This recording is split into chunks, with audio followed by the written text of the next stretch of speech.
तो आज का टॉपिक है एरे।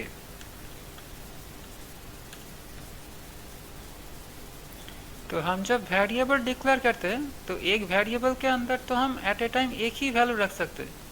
फॉर एग्जांपल यहाँ पर अगर हम वेरिएबल डिक्लेयर कर रहा हूँ इंट x इक्वल्स टू 5 और इसके बाद अगर लिख रहा हूँ कि x इक्वल टू 10, तो अगर हम x का वैल्यू दिखाऊं से x equals to %d comma देकर x, तो x का वैल्यू दिखाएगा 10, ओके, नॉट 5, क्योंकि पिछले जो वेरिएबल है वो पिछले जो वैल्यू है वो ओवरराइट हो जाएगा, मतलब ये 5 ओवरराइट हो जाएगा। अभी जो करंट वैल्यू मतलब 10 ही रहेगा। ओके, मतलब हम यहाँ पर एक वेरिएबल डिक्लेयर किया x, इसके अंदर पहले रखा था 5 और अभी हम यहाँ पर लिखा कि int x equals to 5 then x equals to 10, तो ये 5 ओवरराइट हो जाएगा और अभी रहेगा 10, मतलब जो करंट वैल्यू यही रहेगा। तो दैट मीन्स एक वेरिएबल के अंदर एक ही वैल्यू रह सकता है, एक से ज़्यादा नहीं। और इसके बाद अगर और भी एक वैल्यू रख रहा हूँ that means x equal to 20, तो फिर से ये 10 ओवरराइट हो जाएगा और अभी रहेगा 20, तो ये 10 ओवरराइट हो जाएगा और रहेगा 20। मतलब एक वेरिएबल के अंदर हम एट ए टाइम एक ही वैल्यू रख सकता हूँ, यही है वेरिएबल का लिमिटेशन। तो अब सपोज हमको बोला गया कि we have to store 5 marks for 5 students. Suppose किसी क्लास में 5 स्टूडेंट्स हैं और वो किसी सब्जेक्ट में कुछ मार्क्स मिला है, इसका 5 सब्जेक्ट का 5 मार्क्स मिला है और वो 5 मार्क्स को हमें एट ए टाइम स्टोर करना होगा। That is we have to store 5 marks for 5 students at a time, एक साथ रखना होगा। ओके, तो अब तक हमने जो सीखा है तो उसी से तो हमको क्या करना होगा, हमको 5 वेरिएबल्स डिक्लेयर करना होगा। दैट इज ऐसे करके इंट से m1 comma m2 comma m3 comma m4 comma m5, ऐसा करके 5 वेरिएबल डिक्लेयर करना होगा, क्योंकि और तो कोई रास्ता नहीं है। यहाँ पर 5 नंबर को स्टोर करने के लिए 5 वेरिएबल चाहिए, क्योंकि एक वेरिएबल में तो एट ए टाइम एक ही नंबर रह सकता है, एक से ज़्यादा नहीं। So we need 5 variables for storing 5 marks।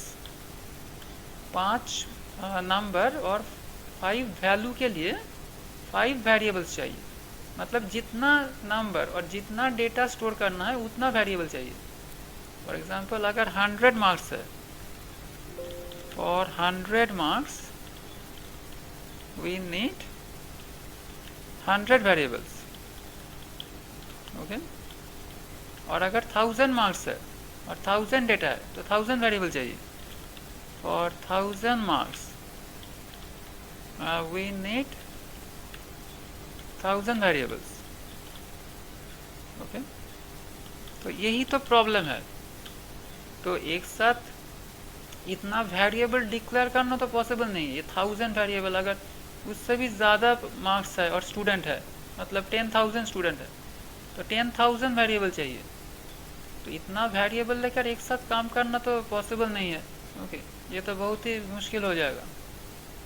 तो इसके लिए हमको कोई और रास्ता ढूंढना पड़ेगा जिसमें हमको ये काम इजीली कर सकता हूँ। ओके, ये 1000 वेरिएबल्स को मैनेज करना प्रॉब्लमेटिक है। ओके, इतना वेरिएबल,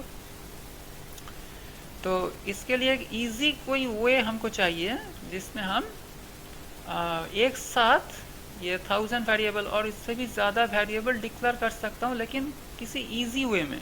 ओके, ये तो कॉम्प्लिकेटेड हो जा रहा है। तो यहाँ पर प्रॉब्लम क्या है, प्रॉब्लम है इस नाम से प्रॉब्लम, मतलब नाम डिफरेंट हो जा रहा है। Okay, here the problem is names are different. Okay, इसीलिए तो प्रॉब्लम, नाम डिफरेंट हो जा रहा है, इसके लिए डिफरेंट नाम वाला डिफरेंट वेरिएबल हमको डिक्लेयर करना पड़ रहा है।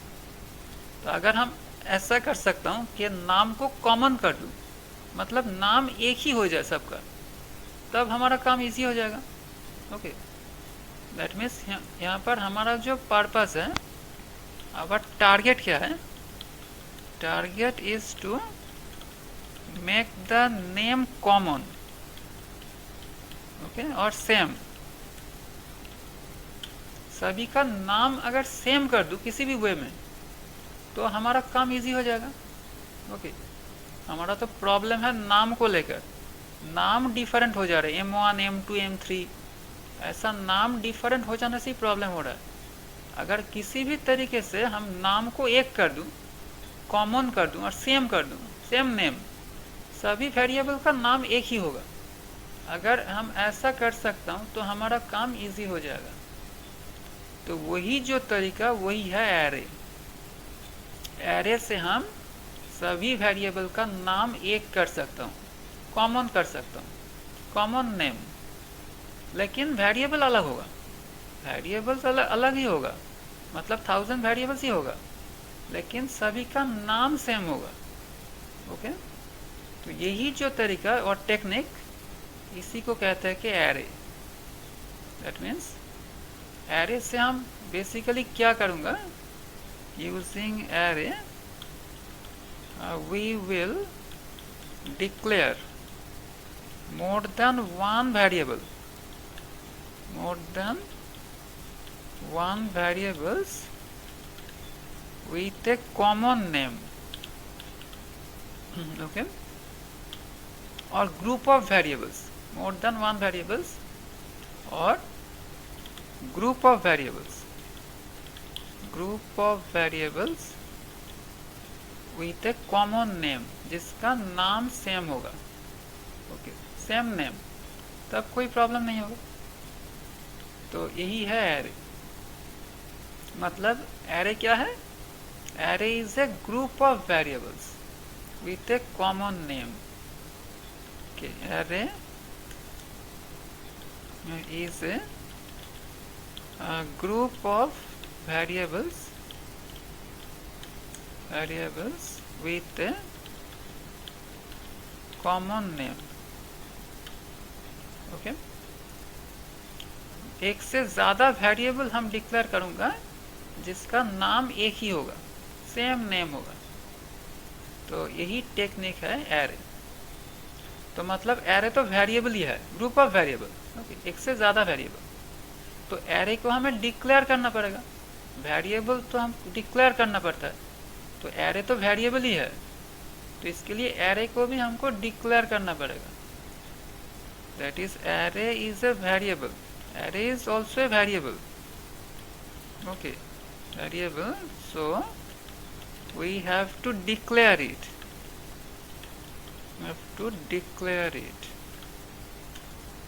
एरे को डिक्लेयर करना होगा।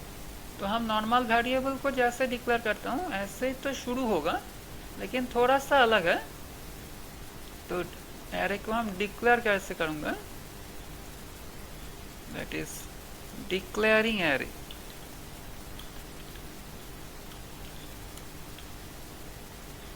तो सपोज हमको बोला गया कि एक एरे डिक्लेयर करना है, कि declare an array of 5 integer variables,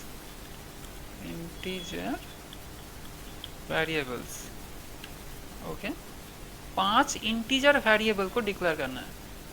तो हम इतना दिन तक क्या कर रहा था? हम तो इतना दिन तक ऐसा लिख रहा था कि int M1, M2, M3, M4, M5, ऐसा लिख रहा था। तो अभी ऐसा लिखना नहीं चाहिए, ऐसा हम नहीं लिखूंगा।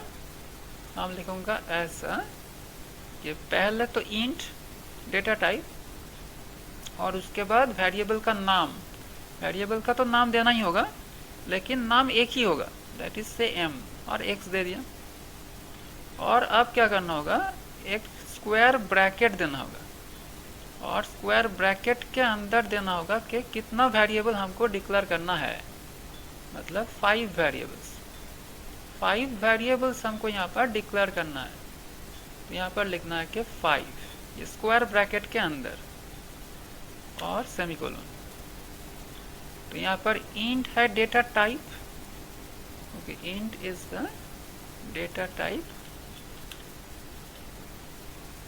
और x is the array name, okay, x is array name। और ये जो स्क्वायर ब्रैकेट, ये क्या है?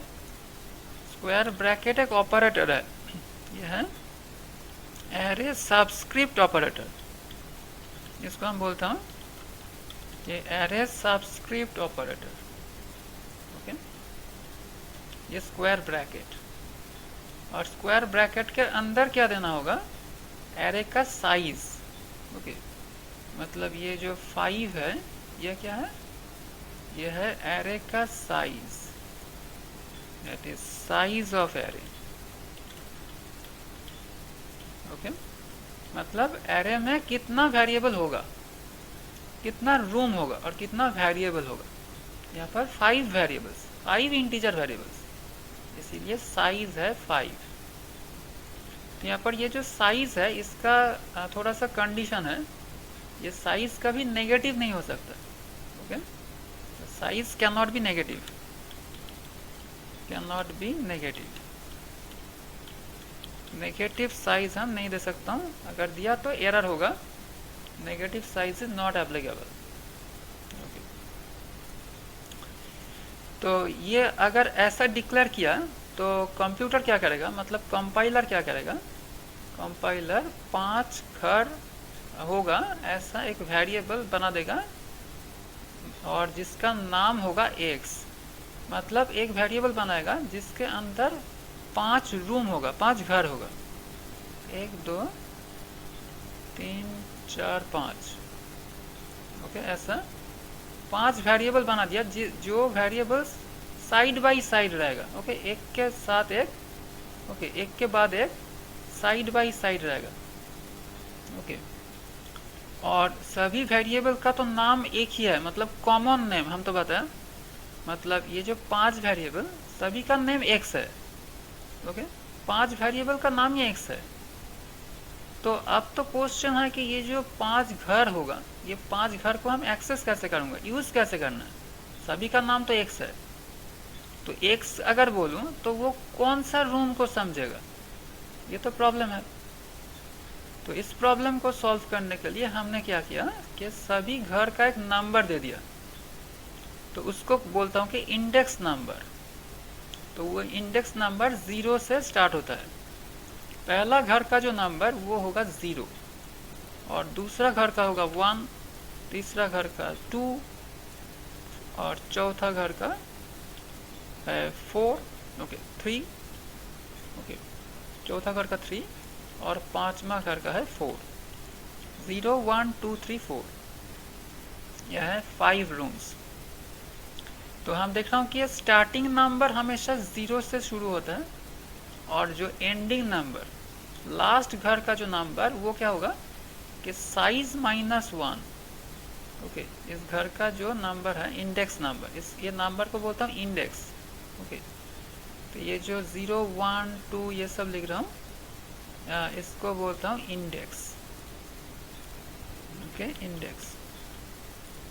तो लास्ट घर का जो इंडेक्स ये होगा एरे का जो साइज उससे एक कम, मतलब साइज -1, ओके, साइज -1। मतलब एरे का साइज तो 5 था, 5 - 1 4, ओके। तो ये 0 से स्टार्ट होगा और साइज -1 में ख़त्म होगा, ओके।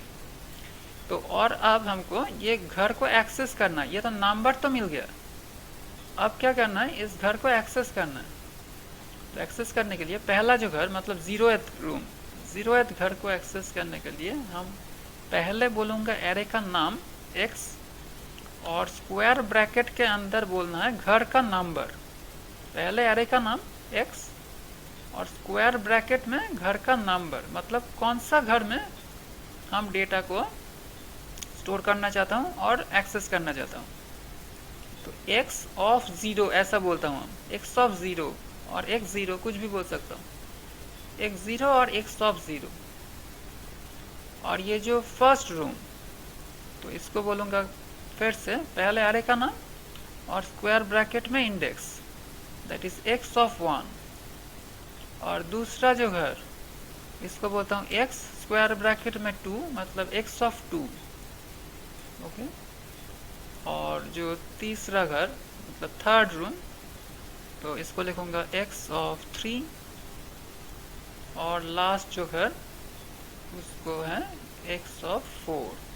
ओके, दैट इज यहाँ पर एक्स ऑफ फोर। तो ऐसा करके हमको घर को एक्सेस करना है। तो फॉर एग्जांपल ये सेकेंड रूम में हमको डेटा को स्टोर करना है, तो हम लिख सकता हूँ कि x of two equals to zero और 10 लिख रहा हूँ, कुछ भी वैल्यू स्टोर कर सकता हूँ। तो एक्स ऑफ टू मतलब सेकेंड रूम में 10 स्टोर हो गया।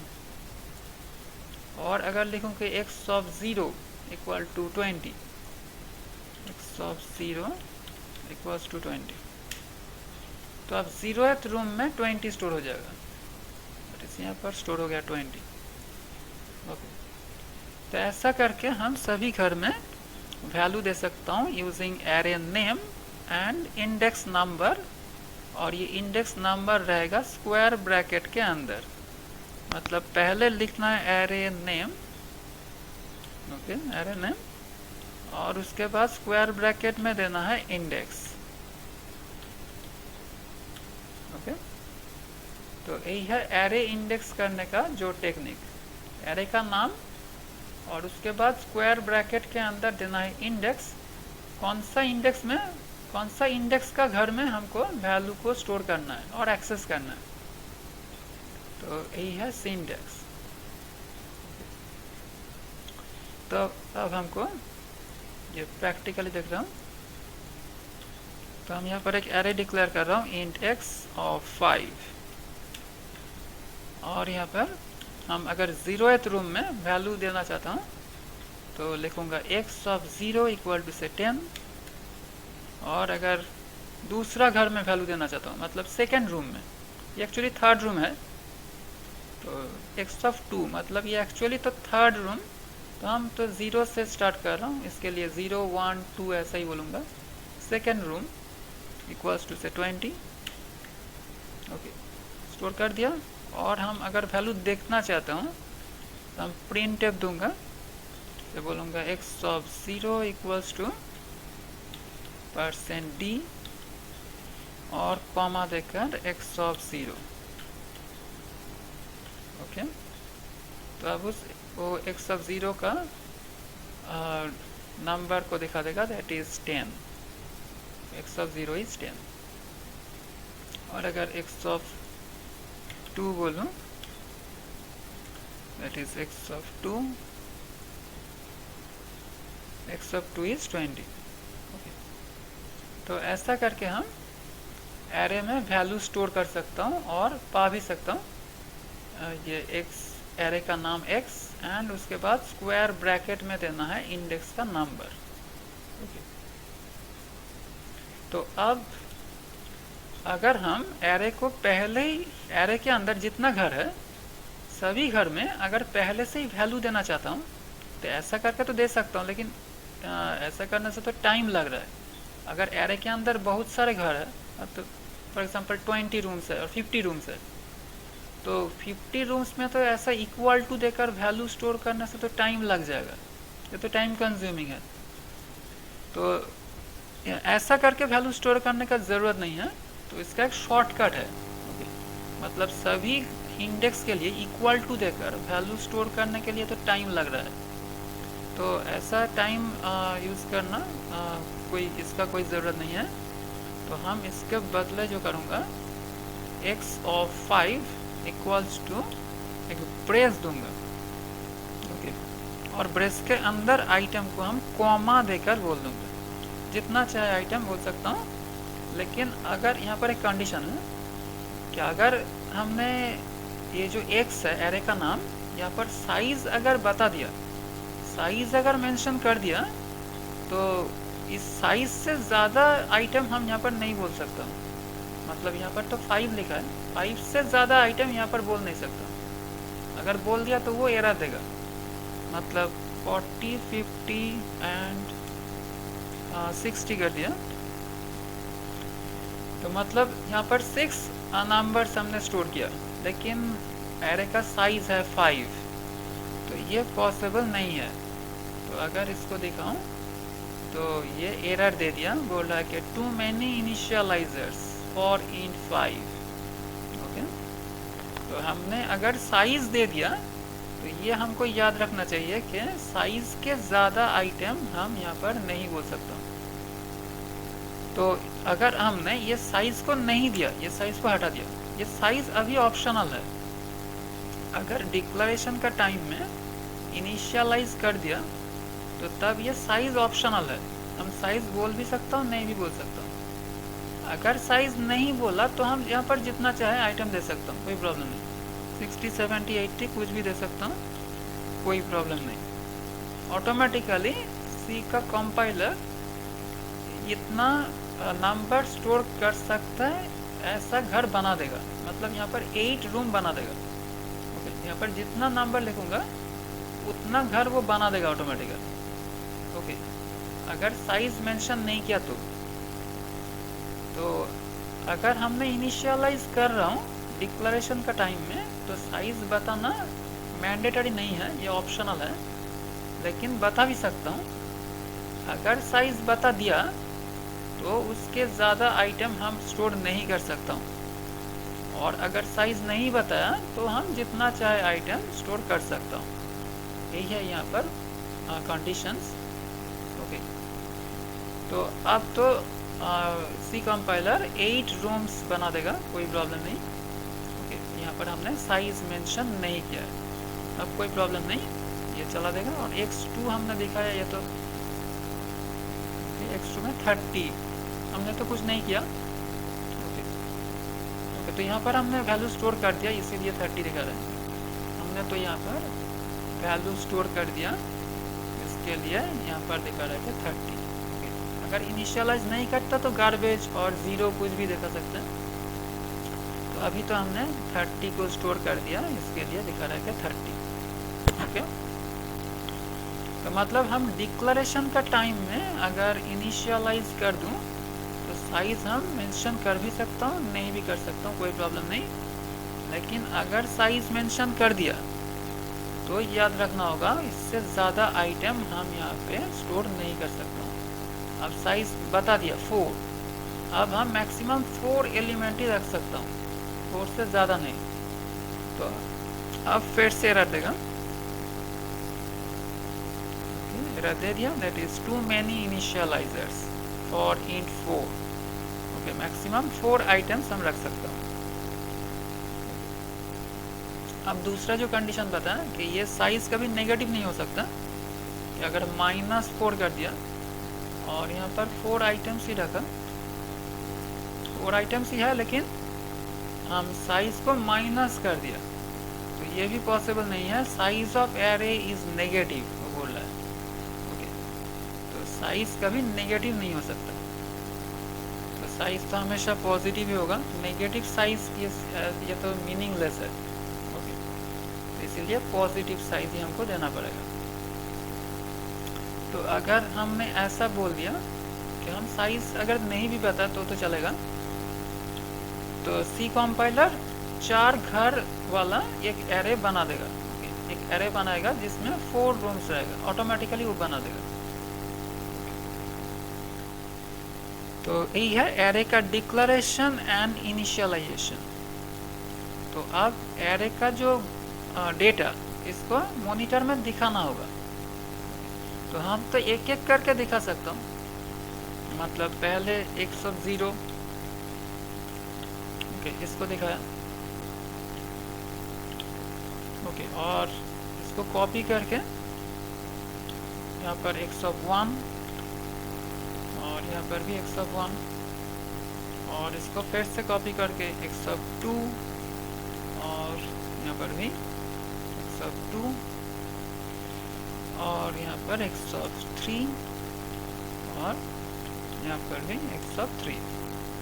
तो ऐसा करके तो बोल सकता हूँ, लेकिन अगर एरे में 100 डेटा है, 100 रूम्स है, तो सभी घर के लिए तो ऐसा करके मैनुअली बोलना तो पॉसिबल नहीं है। तो लेकिन हम बोल तो सकता हूँ। तो ये सभी घर का वैल्यू वो दिखा दिया है, 10, 20, 30 and 40, x(0), x(1), x(2), x(3). तो लेकिन ऐसा बोलना तो पॉसिबल नहीं है अगर एरे में बहुत सारे आइटम है तो इसलिए हम तक लूप चलाऊंगा।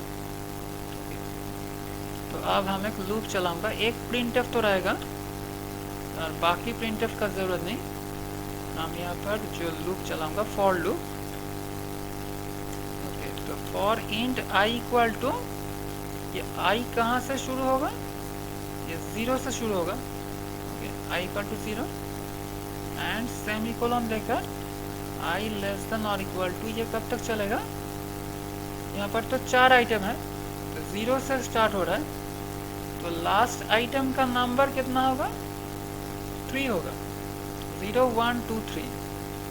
तो ये चलेगा 3 तक, 0 से लेकर 3 तक, और सेमीकोलन देकर i प्लस प्लस, और फॉर लूप के अंदर मैं बोलूँगा कि x ऑफ, यहाँ पर हम x ऑफ i बोल सकता हूँ, ये तो कैप्शन है, ये तो एज इट इज दिखा देगा, और यहाँ पर बोलना है x ऑफ i। ओके, तो इसको भी हम वेरिएबल कर सकता हूँ, इसको हम डबल कोटेशन में दे दिया। ओके, तो यहाँ पर %d कर दिया, %d, और यहाँ पर और एक वैल्यू बता दिया से i। x स्क्वायर ब्रैकेट के अंदर %d इक्वल टू %d, और कॉमा के बाद i, x ऑफ i। तो पहला i रिप्लेस कर देगा इस पहला %d को, और दूसरा जो x ऑफ i ये रिप्लेस करेगा सेकेंड %d को। ओके, तब भी हमारा काम हो जाएगा। पहले इसको चला था, और ये सब वैल्यू दिखा दिया, x(0) equal to 10, x(1) equal to 20, x(2) equal to 30, x(3) equal to 40। Okay, मतलब यहाँ पर जो हो रहा है,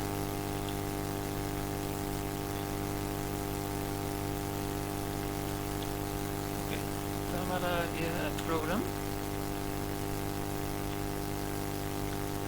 तो ये जो int x equal to curly brace के अंदर 10, 20, 30, 40, तो ये जो बना है, ये सी कंपाइलर क्या करेगा, 4 घर वाला एक एरे को बना देगा, और इसके अंदर रहेगा पहले 10, उसके बाद 20, उसके बाद 30, उसके बाद 40, और ये पहला घर है 0, उसके बाद 1, उसके बाद 2, उसके बाद 3, और अब ये लूप चल रहा है, मतलब पहले तो i का वैल्यू होगा 0, और उसके बाद कंडीशन चेक कर रहा हूँ, 0 क्या 3 से कम है और इक्वल, यस, 0 तो 3 से कम ही है, तो कंट्रोल इस लूप का अंदर आएगा और दिखाएगा printf x ऑफ %d, और यहाँ पर है i, तो i का वैल्यू तो 0 है, मतलब x ऑफ i का मतलब है x ऑफ 0। x ऑफ 0 का वैल्यू क्या है, x ऑफ 0 है 10। ये पहला घर का जो नंबर x ऑफ 0, तो ये है 10। x ऑफ 0 इक्वल टू 10 दिखा देगा, और इसके बाद i का वैल्यू हो जाएगा 1, तो that means x of i का मतलब क्या होगा, x ऑफ i का मतलब x ऑफ 1 इक्वल टू, और x ऑफ 1 का वैल्यू क्या है, ये है x of 1 that is 20। Okay, और नेक्स्ट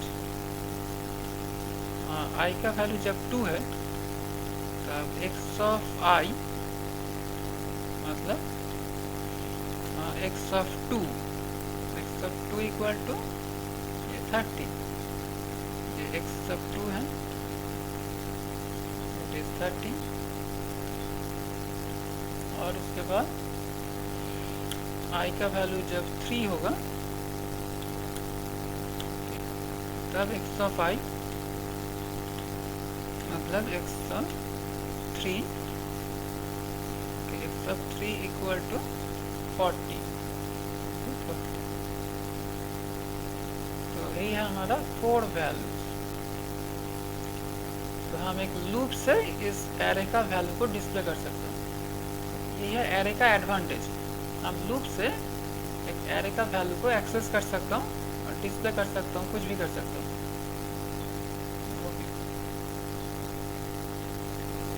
तो यही है एरे का फंडामेंटल। अभी जो हम एरे कर रहा हूँ यह है 1D एरे, मतलब 1 dimensional array.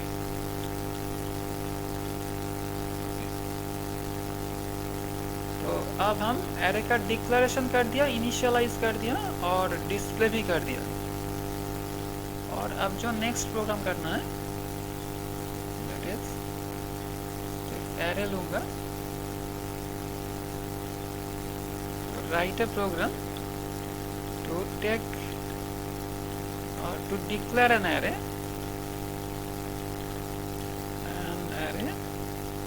and store some numbers taken from user,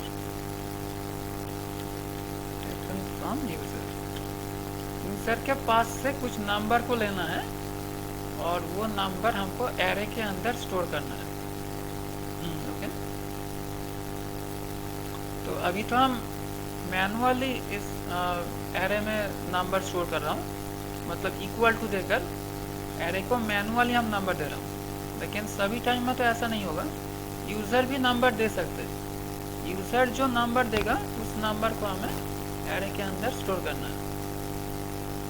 तो इसीलिए अब हम ऐसे करके इनिशियलाइज नहीं करूँगा, तो अब सिर्फ डिक्लेयर करना है अभी। तो कुछ इनिशियलाइज नहीं करना है, तो वैल्यू तो यूज़र देगा। तो इसीलिए जब हम डिक्लेयर कर रहा हूँ एरे को, एरे का साइज देना मैंडेटरी है। तो अगर हमने साइज नहीं दिया तो इमीडिएटली एरर देगा। इसको चलाता हूँ, ये एरर दे दिया, that is storage size of x is not known. Array का साइज उसका पता नहीं है, यही बोल रहा है, storage size of x is not known. तो अब यहाँ पर हमको साइज देना ही है। जब हम डिक्लेयर करके छोड़ रहा हूँ तब एरे का साइज देना मैंडेटरी है।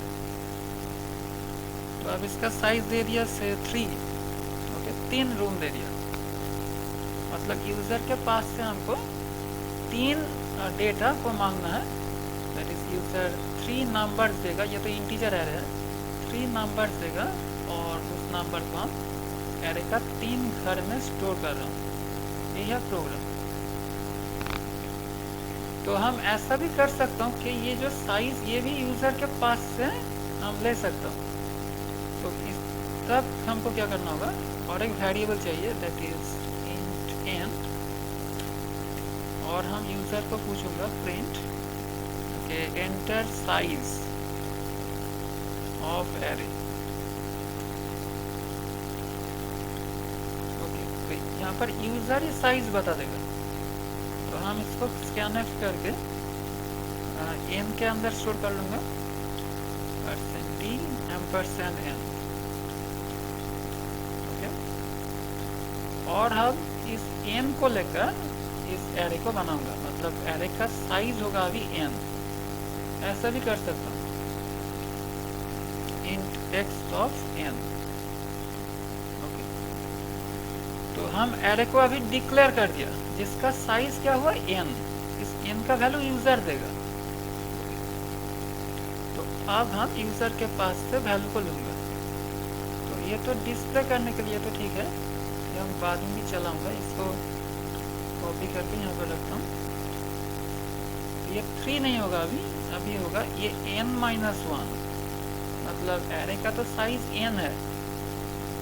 अगर n इक्वल टू 100 है, यूज़र अगर n में 100 दिया है, तो मतलब हमको लूप कहाँ से कहाँ तक चलना होगा, 0 से लेकर 99 तक।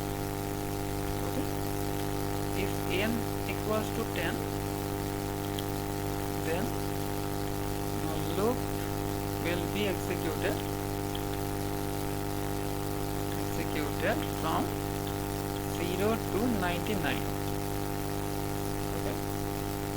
तो अगर एरे का साइज 100 है, मतलब n 100 है, तो वो एरे मतलब लूप तो एग्जीक्यूट होना चाहिए 0 से लेकर 99, साइज -1 तक। 99 का मतलब साइज -1, मतलब n-1, n जो है उससे एक कम, तो हमको लिखना है कि n-1। तो हमने वही लिखा है यहाँ पर n-1, लेकिन ये तो डिस्प्ले करने का टाइम है, अभी तो यूज़र के पास से वैल्यू को लेना है। तो अब हम एक फॉर लूप चलाऊंगा जिसके अंदर आएगा int i equals to 0 और सेमीकोलन देकर i लेस देन और इक्वल टू, यहाँ पर भी n-1 और i प्लस प्लस। तो सेम लूप, यहाँ पर हमने जो लूप लिखा है सेम लूप, कोई डिफरेंस नहीं है, लेकिन थोड़ा सा चेंज होगा। ये मैसेज हम कॉपी कर लेते हैं। तो अभी देना है कि एंटर वैल्यू, एंटर वैल्यू कौन सा रूम में वैल्यू देगा वो भी हम बता दूंगा। Enter value in the room %d और कॉमा देकर i। ith रूम में हमको वैल्यू देना है, enter value in the room i, मतलब i का वैल्यू जब 0 होगा, enter value in the room 0 ऐसा बोलेगा। i का वैल्यू जब 1 होगा तब enter value in the room 1, और i का वैल्यू जब 2 होगा तब enter value in the room 2, ऐसा करके वो दिखाएगा। तो अब हमारा तो वैल्यू मिल गया, अब हम इस एरे को डिक्लेयर कर सकता हूँ। तो यहाँ पर एक मैसेज दे देता हूँ, that is printf \n you have given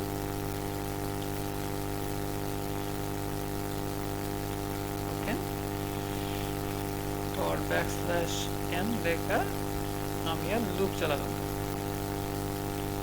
तभी एरे का सभी घर का वैल्यू डिस्प्ले कर देगा।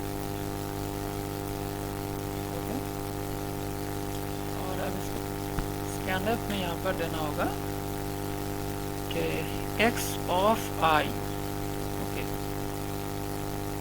तो हम तो n में वैल्यू ले रहा था, इसके लिए ये प्रॉब्लम कर रहा था। ओके, तो हमको अभी देना है स्कैनफ $x ऑफ i। तो i का वैल्यू जब 0 होगा तब $x ऑफ 0, यहाँ पर जो होगा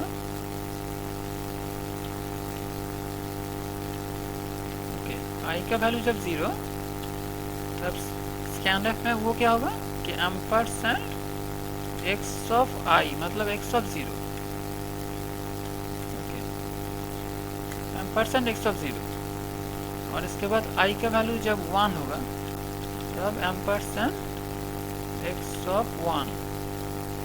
ओके, और इसके बाद i का वैल्यू जब 2 होगा तब $x ऑफ 2। i का वैल्यू जब 2 होगा, तो अगर n का वैल्यू 3 है तो वो तो 0 से लेकर 1 2, ओके 0 1 2 3 बार चलेगा। अगर n का वैल्यू 3 है तो 0 1 2 3 बार चलेगा। तो मतलब स्कैनफ एम्परसेंड हमने देना होगा x ऑफ i। और अब चल रहा है इसमें that is enter size of array, मैंने बोला 3, enter value in the room 0 that is 10, enter value in the room 1 से 20, और enter value in the room 2 that is 30 बस। And you have given x0 equal to 10, x1 equal to 20 and x2 equal to 30। Okay, ऐसा करके हम user के पास से value ले सकता हूँ यूजिंग scanf लिखा है, %e and ampersand x of i, ऐसा करके हमको अभी लिखना होगा। Okay, any doubt up to this? No sir. Okay, तो यही है एरे का बेसिक। दैट मीन्स एरे में अगर वैल्यू लेकर यूज़र के पास से वैल्यू लेकर एरे में स्टोर करना है तो हम ऐसे कर सकते हैं। और एरे डिस्प्ले के लिए भी ये फॉर लूप ये चलेगा 0 से लेकर n-1 तक, जहाँ पर n है एरे का साइज।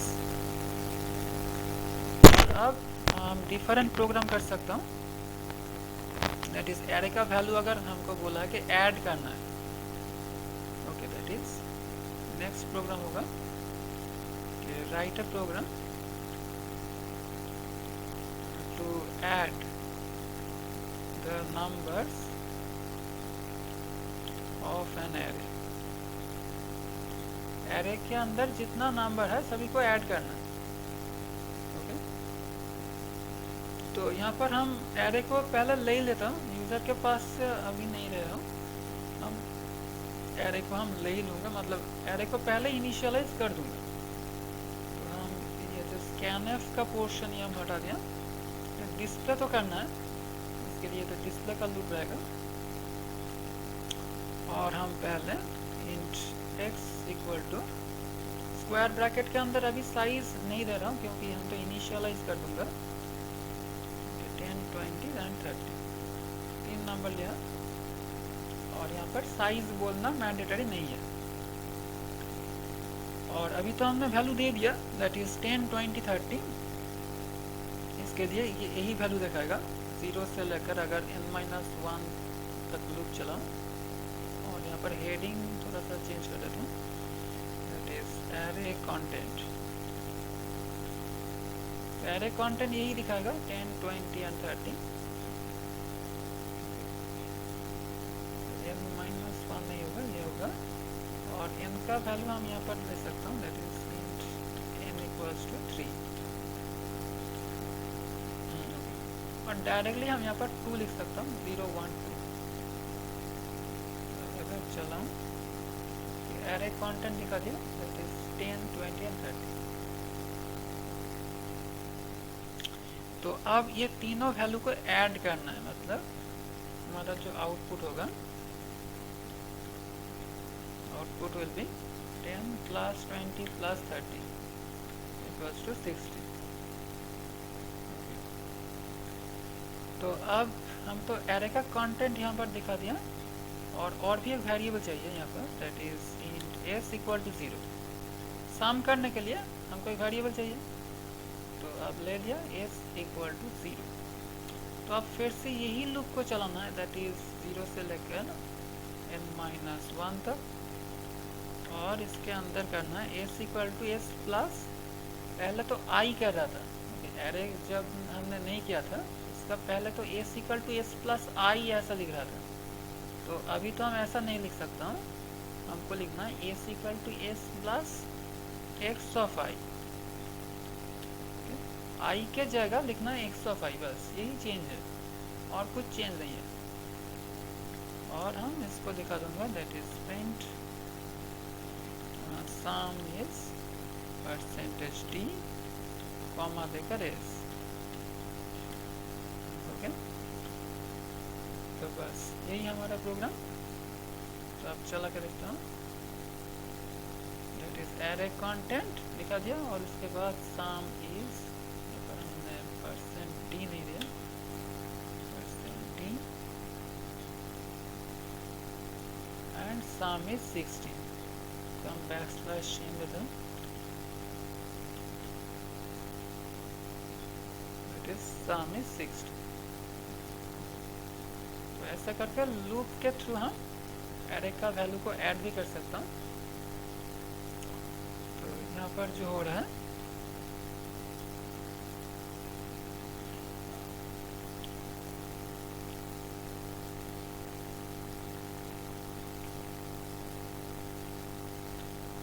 तो ये हमारा प्रोग्राम।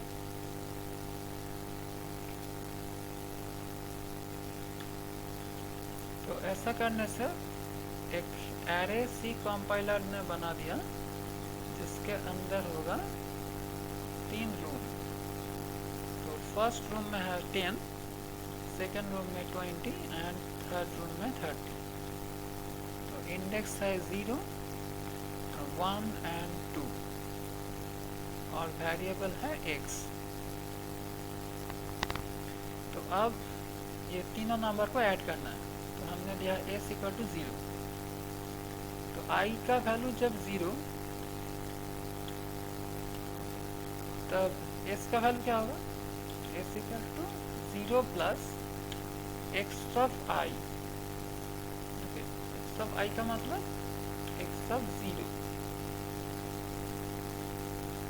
तो s equal to s plus मतलब 0 प्लस x ऑफ i मतलब x of 0। x of 0 equal to 0 plus x of 0 का मतलब 10 इक्वल टू 10। तो पहला s का वैल्यू हो गया और अब i इक्वल टू 1। तब अभी s का वैल्यू है 10। तो s equal to 10 plus x of i मतलब x of 1 equal to 10 plus x of 1 का मतलब 20। तो 10 प्लस 20 इक्वल टू 30। और इसके बाद i का वैल्यू होगा 2। अब s इक्वल टू तो अभी 30 है, 30 plus x of 2 equals to 30 plus x of 2 मतलब 30, 30 प्लस 30 इक्वल्स टू 60। और अब तो लूप खत्म हो गया। दैट इज हमारा फाइनल वैल्यू होगा 60। That is final value 60। तो हम यूज़र के पास से यहाँ पर नहीं लिया है, हम वैल्यू को पहले ही असाइन कर दिया है, पहले ही इनिशियलाइज कर दिया, उसके बाद एडिशन कर रहा हूँ। s equal to s plus x of i, अभी ऐसा लिखना पड़ेगा। तो यही है एरे का कंटेंट का समेशन। तो अब हम जो नेक्स्ट प्रोग्राम लिखूंगा that is write a program to find the maximum number among 5 numbers. Okay, 5 numbers. तो 5 नंबर रहेगा, उस 5 नंबर में से हमको फाइंड करना है कि मैक्सिमम कौन सा है। तो यहीं पर हमको एरे का ज़रूरत है। तो हमने पहले जो प्रोग्राम किया था 3 नंबर में से मैक्सिमम, उसमें तो सिर्फ if else लगा था।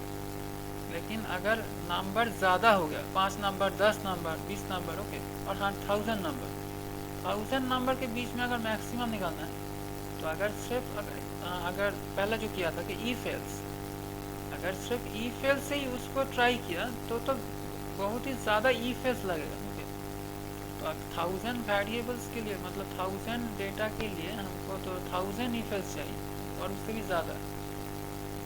ऐसा तो पॉसिबल नहीं है, ना if else यूज़ करना तो पॉसिबल नहीं है। इसके लिए यहाँ पर हमको एरे यूज़ करना है। और एरे का एडवांटेज जो है, कि एरे के लिए एक ही if else चाहिए। ओके, जितना ही नंबर हो उसमें कुछ फ़र्क नहीं पड़ेगा, सिर्फ 1 if else चाहिए। That is we need only 1 if else statement. That's all. जितना नंबर हो if else एक ही चाहिए, ओके, एक से ज़्यादा नहीं। यही है एरे का एडवांटेज। और यही एरे में हम कम करूँगा, ये सब हम डिलीट कर दिया। तो 10 एंड उसके बाद 5 कर दिया और 30 और उसके बाद से 6 और उसके बाद से 8। यहाँ पर मैक्सिमम होगा 30। तो अब क्या करूँगा, अब एक लूप चलाऊंगा और एक वेरिएबल भी लेना है, दैट इज से मैक्स इक्वल टू, एक मैक्स नाम का वेरिएबल लिया है, तो कुछ भी ले सकता हूँ, कोई प्रॉब्लम नहीं। तो मैक्स इक्वल टू, हम ऐसा सोच रहा हूँ कि पहला नंबर ही मैक्सिमम है, ऐसा एश्यूम कर लेता हूँ। हम ऐसा एश्यूम कर लेता हूँ कि एक सब ज़ीरो जो है यही मैक्सिमम, ये हो भी सकता है, नहीं भी हो सकता है, तो हमने एश्यूम कर लिया और इसको मैक्स के अंदर स्टोर कर दिया। और अब एक लूप चलाऊंगा for int i equals to 1 से लूप चलाऊंगा, 0 से नहीं, 0 से भी चला सकता हूँ, कोई प्रॉब्लम नहीं है।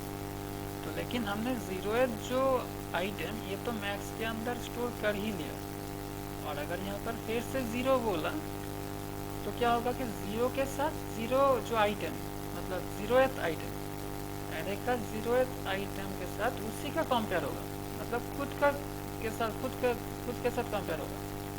तो ऐसा करना तो ज़रूरत नहीं है, हम कर भी सकते हैं, कोई एरर नहीं होगा, लेकिन करना तो ज़रूरत नहीं है, ये टाइम वेस्टेज होगा। इसके लिए हम 0 के साथ कंपैरिजन नहीं कर रहा हूँ, सिर्फ 1 के साथ ही कंपैरिजन कर रहा हूँ, 1 से कंपैरिजन शुरू कर रहा हूँ। I equal to 1, i less than और इक्वल टू, यहाँ पर 5 आइटम है तो 4 तक जाना होगा, और आई प्लस प्लस, और इसका नीचे हमको कंडीशन चेक करना है, दैट इज इफ। तो अब क्या होगा, हमारा कंडीशन क्या होगा, एक्स ऑफ आई अगर मैक्स से ज़्यादा है, तो अब हम क्या करेंगे,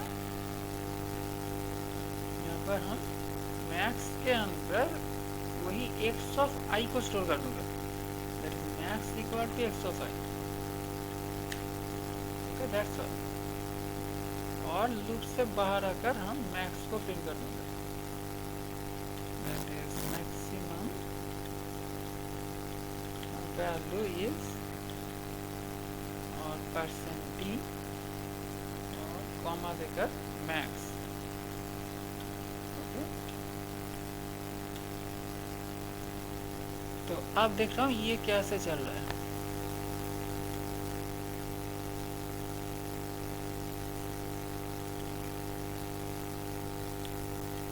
तो अब जो हमारा प्रोग्राम है, ये हमारा एरे है, यह है एरे। तो ऐसा करने से सी क्या करेगा, तो 5 घर वाला एक एरे बना देगा। तो पहला घर का तो इंडेक्स 0, दूसरा घर का 1, तीसरा 2, और उसके बाद से 4, 3, और उसके बाद 4।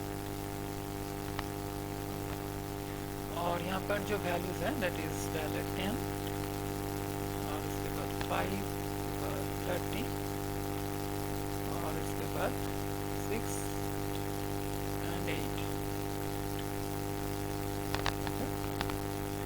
तो अब हम क्या किया कि मैक्स के अंदर इंट मैक्स, इसके अंदर रखा 100 मतलब 10, और अब लूप चला, तो i इक्वल टू 1 यहाँ पर।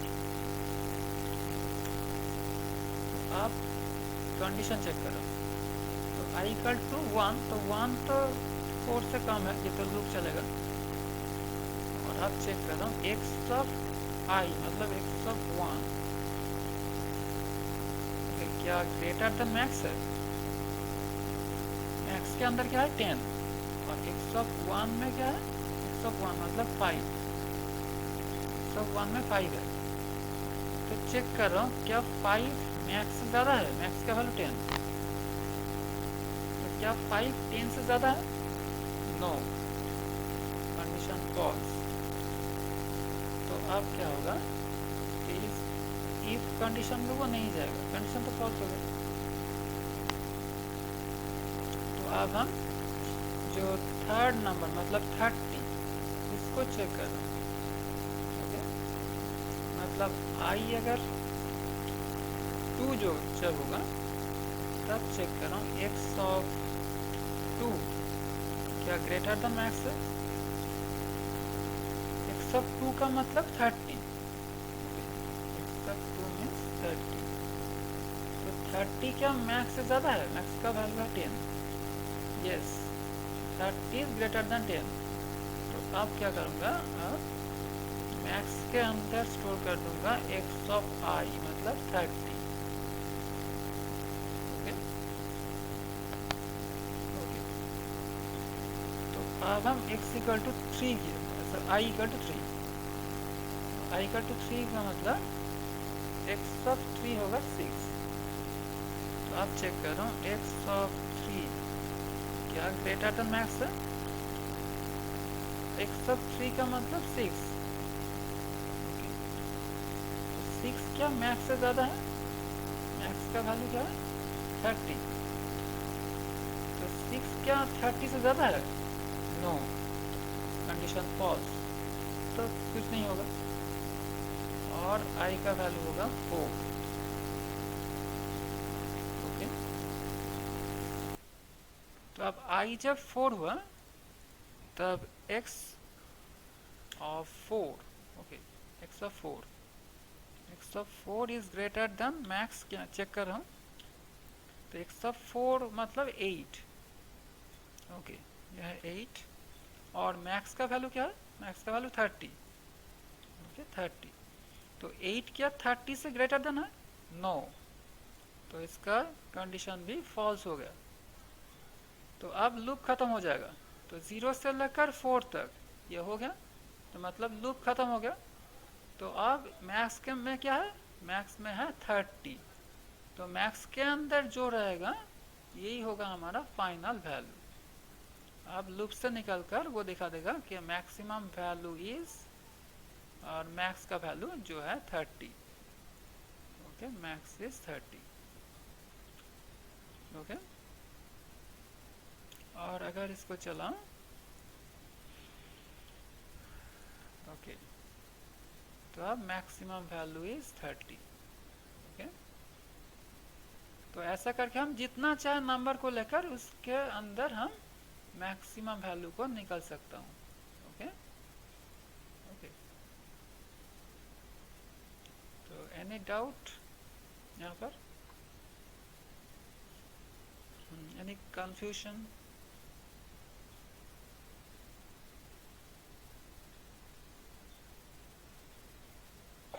No sir. ओके,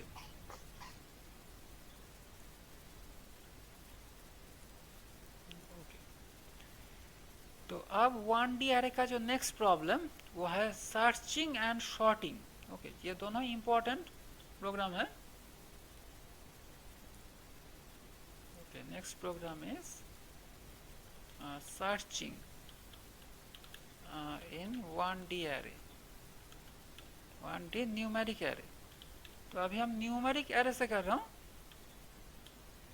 और इसके बाद हम कैरेक्टर एरे से प्रोग्राम लिखूंगा।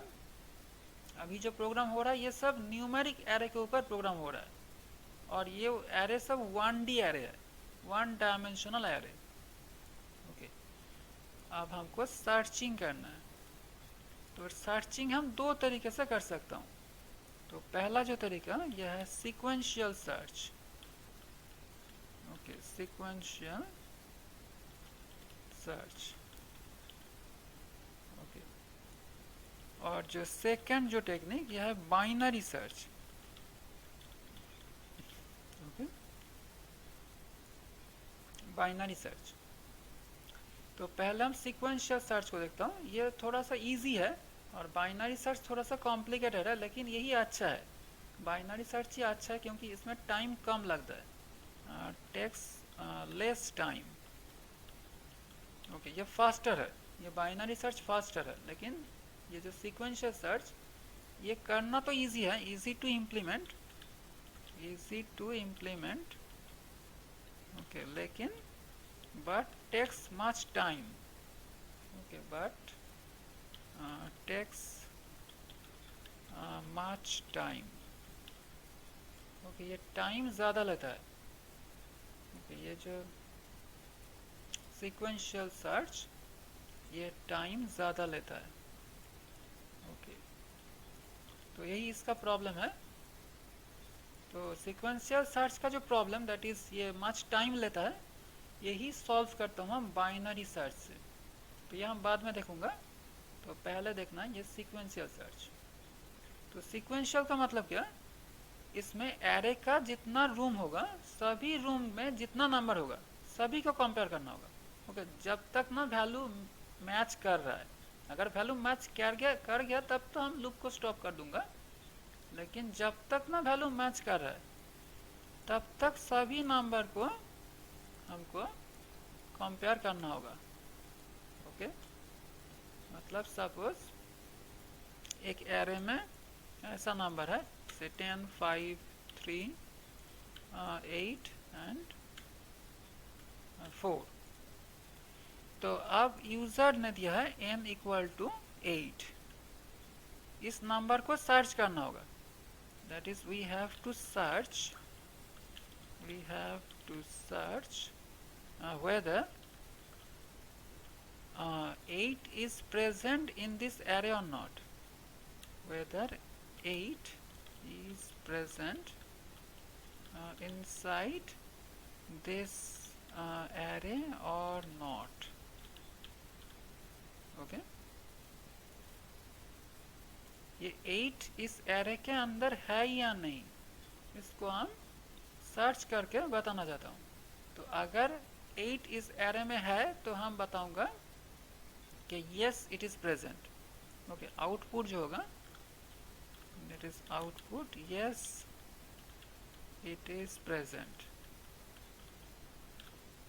और अगर नहीं है तो बताऊंगा no it is not present. तो अभी तो 8 है तो आउटपुट होगा यस इट इज प्रेजेंट। तो ये काम हम कैसे करूँगा, इसके लिए हमको एक वेरिएबल चाहिए कि फ्लैग। ठीक है, वेरिएबल फ्लैग। तो इसका नाम हम कुछ भी रख सकता हूँ। तो फ्लैग रखने से याद करने के लिए थोड़ा इजी होगा, इसके लिए हम फ्लैग लेता हूँ वेरिएबल को। That is int flag equals to 0। Okay, तो इसका काम क्या होगा, तो हम तो एक लूप चलाऊंगा। तो अगर नंबर मिल गया तो हम फ्लैग को 1 कर दूंगा। Okay, if number is found then make flag equal to 1। Okay, flag को हम 1 कर दूंगा। और अगर नंबर नहीं मिला तो फ्लैग तो 0 ही रहेगा। Okay, that is if number not found, number is not found, then flag will be 0. okay, will be 0। तो इसका मतलब क्या हुआ कि हम फ्लैग का वैल्यू देख कर चेक कर सकता हूँ, ये बोल सकता हूँ कि नंबर मिला है या नहीं मिला है। ओके, नंबर अगर मिल गया तो फ्लैग को हम क्या कर रहा हूँ 1 कर रहा हूँ, और नंबर नहीं मिला तो फ्लैग क्या रहेगा 0 ही रहेगा, कोई चेंज नहीं होगा। If number not found. तो लूप खत्म होने के बाद हम क्या करूंगा, फ्लैग को चेक करूंगा। ओके, फ्लैग का वैल्यू क्या है, that is after exiting the loop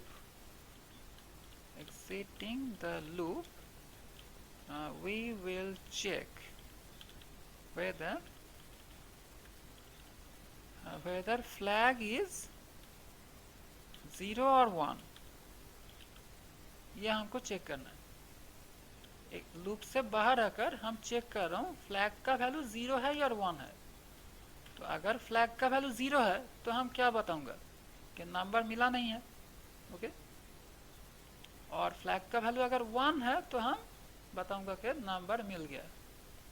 okay, that is हम ऐसा लिखूंगा कि if flag double equal to 0 then print number not found। okay, and else print number found। okay, तो यही है हमारा प्रोग्राम, यही है प्रोग्राम का लॉजिक, सीक्वेंशियल सर्च। तो इसमें n के साथ सभी नंबर को कंपेयर करना पड़ेगा। पहले 10 को कंपेयर कर रहा हूँ 8 के साथ। क्या 8 डबल इक्वल टू 10 है? नो। अगर नहीं मिला तो हम 5 के साथ कंपेयर करूँगा। 8 के साथ क्या 5 इक्वल है? नो। तब हम 3 के साथ कंपेयर करूँगा। 8 के साथ अगर 3 क्या इक्वल है? नो। और अब 8 के साथ कंपेयर करूँगा। 8 के साथ क्या 8 इक्वल है? यस। तो जहाँ पर मैच किया वहीं पर लूप ख़त्म कर दूंगा और फ्लैग को हम 1 कर दूंगा। ओके, मतलब नंबर मिल गया। और लूप से बाहर आने के बाद हम चेक करूंगा फ्लैग का वैल्यू क्या 0 है। अगर 0 है तो नंबर नहीं मिला, यहाँ पर तो 1 हो जाएगा। तो हम बताऊंगा कि नंबर फाउंड। ओके, मतलब सीक्वेंशियल सर्च में हर नंबर के साथ एरे में जितना नंबर है सभी के साथ चेक करके जाना होगा एंड तक, जब तक ना मिल रहा है।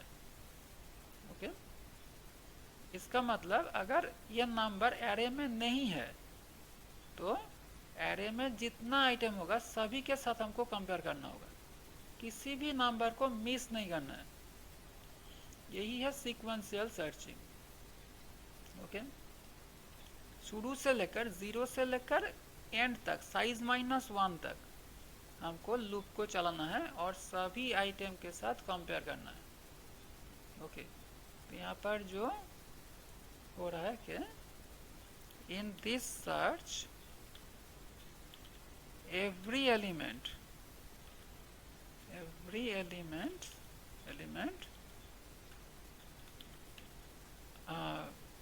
will be has to be compared with the user given number। Okay, user जो नंबर दिया है इसके साथ एरे में जितना एलिमेंट है सभी का कंपेयर करना होगा। यही है सीक्वेंशियल सर्च। ओके, तो और यही है प्रॉब्लम इसका कि एरे में जितना नंबर है सभी के साथ इसको कंपेयर करना है। तो इसमें टाइम लगता है, टाइम ज़्यादा लगता है, जो बाइनरी सर्च में नहीं लगेगा, यह हम बाद में देखूंगा। तो इसीलिए टाइम यहाँ पर ज़्यादा लग रहा है, क्योंकि एरे का जितना एलिमेंट है सभी के साथ हमको कंपेयर करना पड़ रहा है। ओके ओके, तो हम अभी इसको इम्प्लीमेंट कर रहा हूँ। तो ये भी एरे हमने पहले ही इनिशियलाइज कर दिया और यूज़र के पास से एक नंबर को लेना है। इसके लिए एक वेरिएबल चाहिए से n, और भी एक वेरिएबल चाहिए फ्लैग। इसको हम 0 करता हूँ और पहले हम यूज़र को बताऊंगा कि enter number to search. Okay, और स्कैन %d कॉमा देकर %n। ओके, और अब लूप चलाना है, that is int i equal to 0, i less than और इक्वल टू, ये कहाँ तक चलेगा? यहाँ पर एरे में जितना आइटम है दैट इज 5 आइटम, सो 5 -1 तक, मतलब 4 तक। तो i लेस देन और equal to 4 and i plus plus. और अब इसके अंदर चेक करूंगा इफ यूजर जो दिया है n अगर double equal to x of i हो गया तो हम क्या करूंगा, फ्लैग को 1 कर दूंगा और बताऊंगा printf नंबर फाउंड। नंबर कौन सा पोजीशन में मिला ये बताना होगा।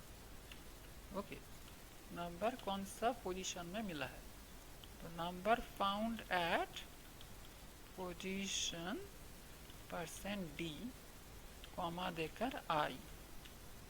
ओके, i में मिला है तो इसीलिए पोजीशन होगा i।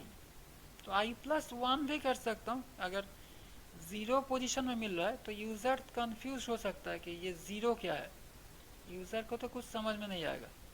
तो हम तो जानता हूँ कि एरे तो स्टार्ट होता है ज़ीरो से, तो लेकिन यूज़र तो ये समझता नहीं है।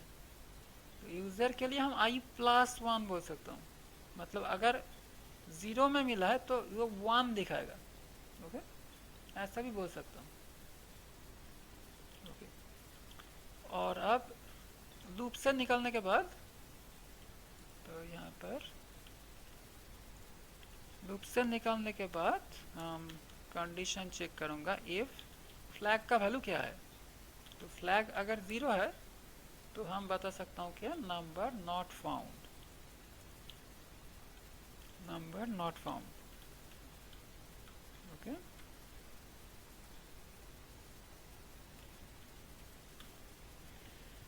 बस यही हमारा प्रोग्राम है। और इसको अगर चलाऊँ, एंटर नंबर टू सर्च, हमारा एरे है ये, तो हम देता हूँ कि 100। तो 100 तो यहाँ पर नहीं है, तो वो बोलेगा number not found. Okay okay, enter, तो नंबर नॉट फाउंड। तो अगर नंबर है ऐसा कुछ नंबर देता हूँ, दैट इज़ 30। तो 30 कहाँ पर है, 0 1 2 में है, तो वो 3 दिखाएगा। हमने +1 कर दिया यहाँ पर। ओके, यहाँ पर हमने +1 कर दिया, तो हमने देता हूँ कि 30, तो number found at position 3। Okay, तो एक्चुअली तो है ये 2 में, तो वो 3 दिखा रहा है क्योंकि हमने +1 कर दिया। तो यही है सीक्वेंशियल सर्चिंग। ओके, तो any doubt up to this?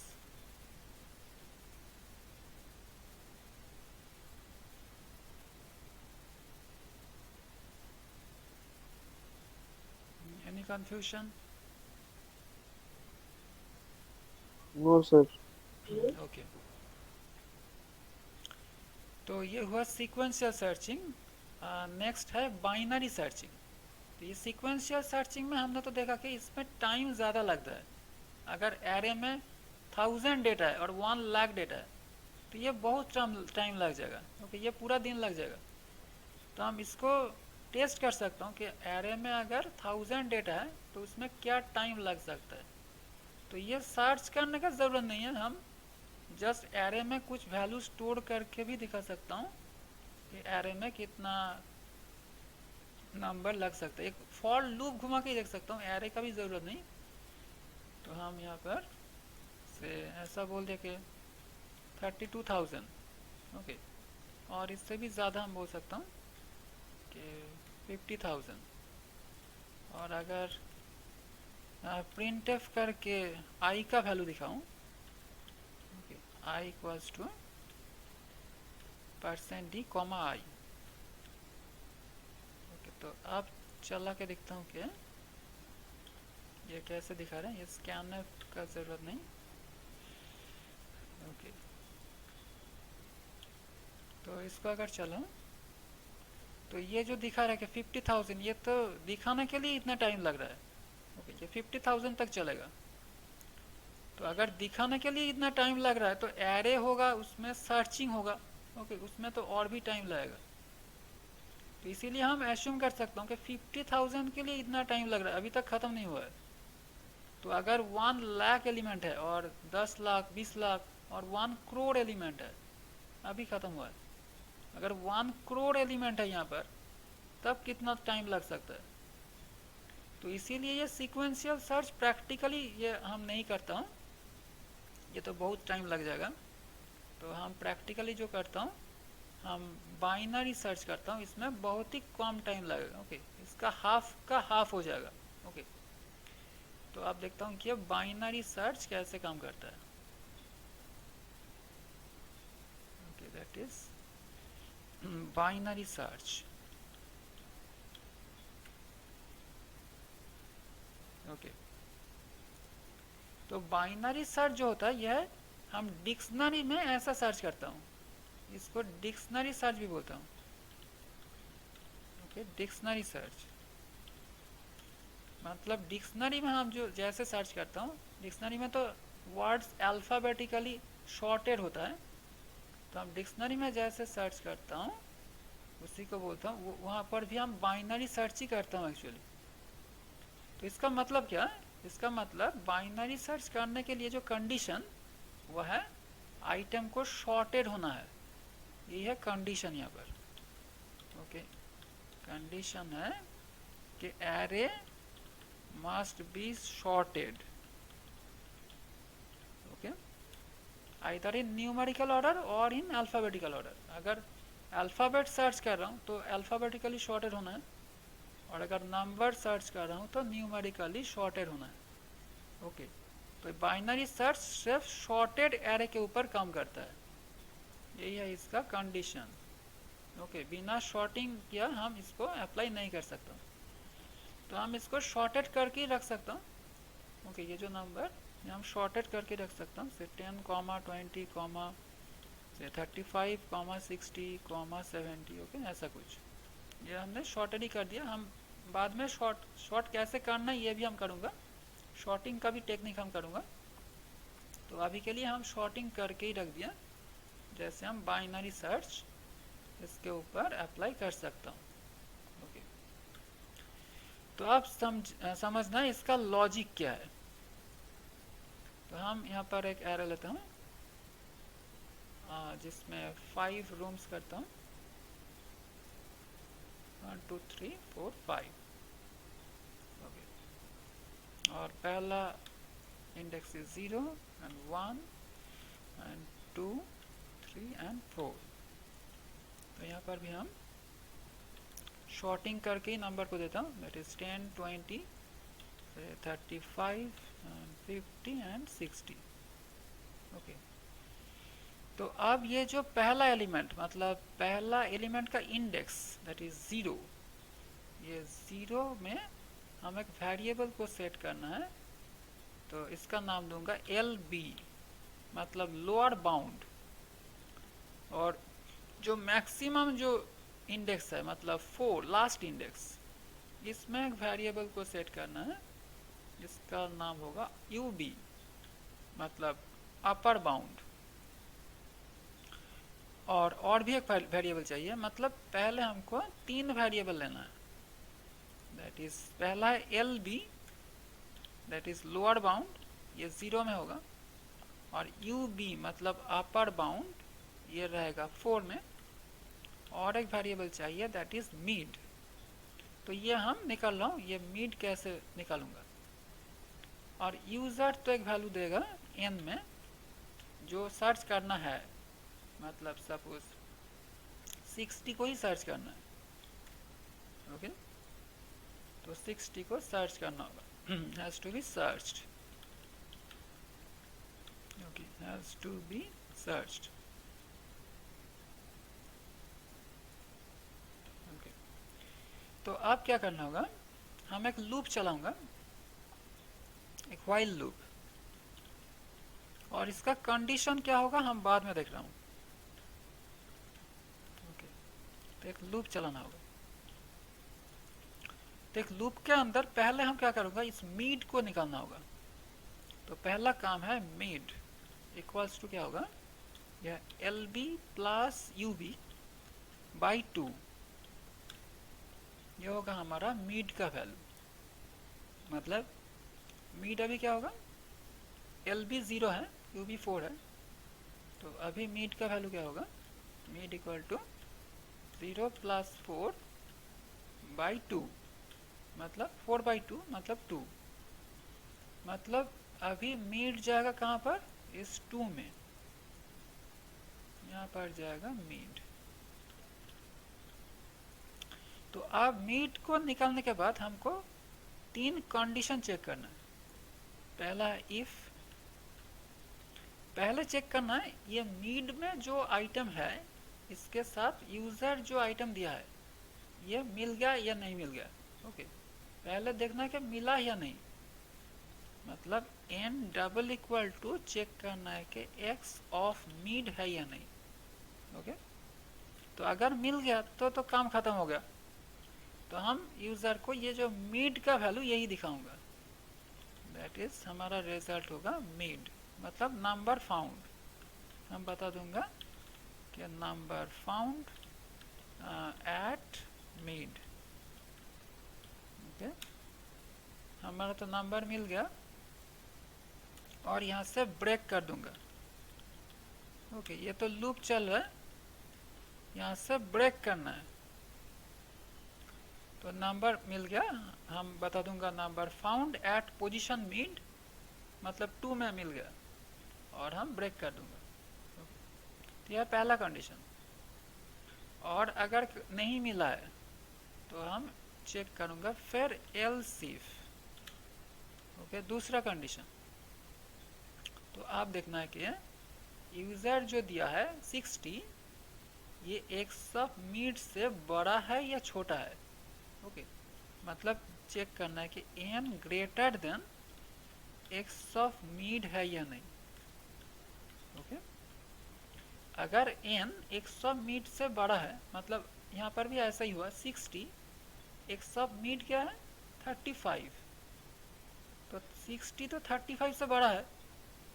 Okay, तब क्या करना होगा, ये जो एल बी, ये मीड का एक स्टेप राइट साइड में शिफ्ट करना है, मतलब एल बी होगा mid plus 1, L B will be mid plus 1।